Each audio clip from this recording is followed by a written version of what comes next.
Hello दोस्तों, आज हम 11th क्लास के एक टॉपिक समुच्चय के बारे में जानेंगे।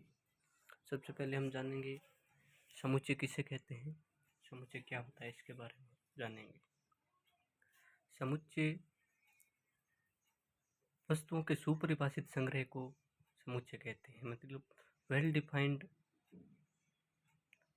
एक सेट होता है। समुच्चय यानी set well defined of element group, यानी समुच्चयों वस्तुओं का ऐसा संग्रह जो सुपरिभाषित हो।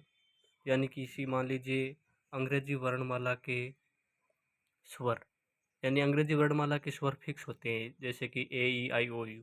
मतलब ये एक इसमें परिभाषा दे दी जो फिक्स है।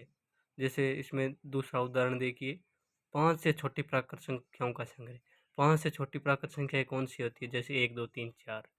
ये एक फिक्स हो गया, मतलब एक फिक्स ग्रुप हो गया। इसमें अवयव एकदम सुपरिभाषित है। और राजस्थान के अच्छे जिले, अब राजस्थान के अच्छे ज़िले हम इसके बारे में कल्पना नहीं कर सकते। आपके नज़रिए से अच्छे ज़िले अलग हो सकते हैं, हमारे नज़रिए से राजस्थान के अच्छे ज़िले कोई और हो सकते हैं, किसी और के नज़रिए से कोई और हो सकते हैं। मतलब ये दो है जो सेट है, और ये तीसरा सेट नहीं है, क्योंकि इसकी ये परिभाषा को सुपरिभाषित, यानी इसमें इसके अंदर जो अवयव आएंगे वो अच्छी तरह से परिभाषित नहीं है। इसके अकॉर्डिंग सबकी पसंद के अलग अलग हो सकते हैं। जैसे कि आपको बोल दे कि भारत के सबसे अच्छे खिलाड़ियों की एक टीम बनाई, तो मैं अलग खिलाड़ियों को चुनूंगा, आप अलग खिलाड़ियों को चुनेंगे, कोई और किसी अन्य को चुनेगा। तो ये भी एक सुपरिभाषित अवयवों का समूह नहीं बनेगा, तो ये एक सेट नहीं हो सकता।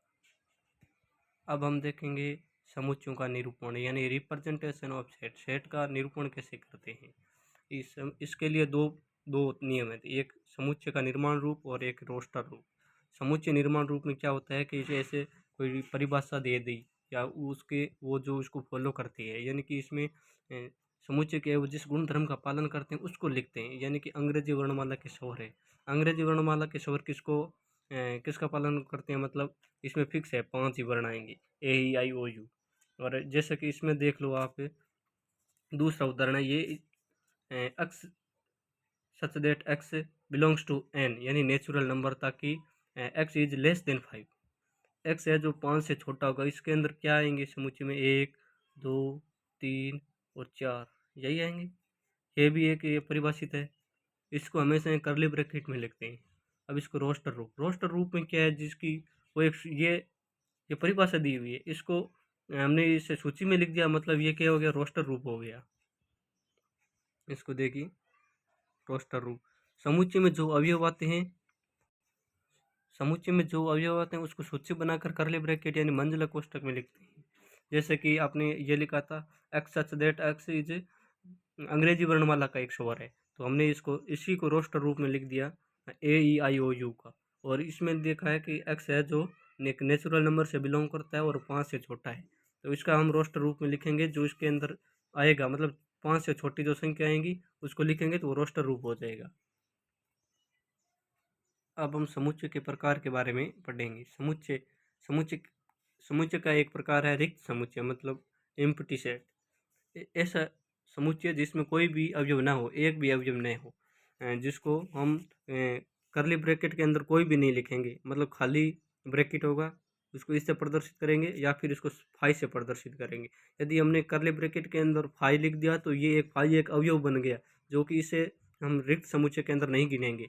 ये हम ऐसे कहेंगे कि करली ब्रैकेट के अंदर जो फाई है वो एक रिक्त समुच्चय है, जो कि गलत है।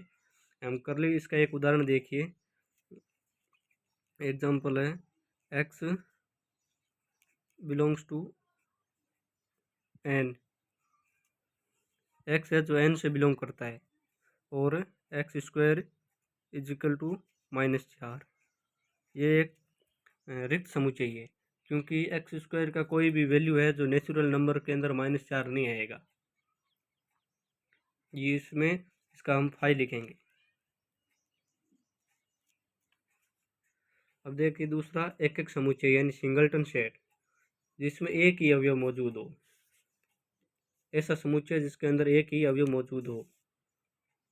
इसका उदाहरण इसको देखिए, इन दोनों में से कौन सा है जो एक एक समुच्चय या सिंगलटन सेट है?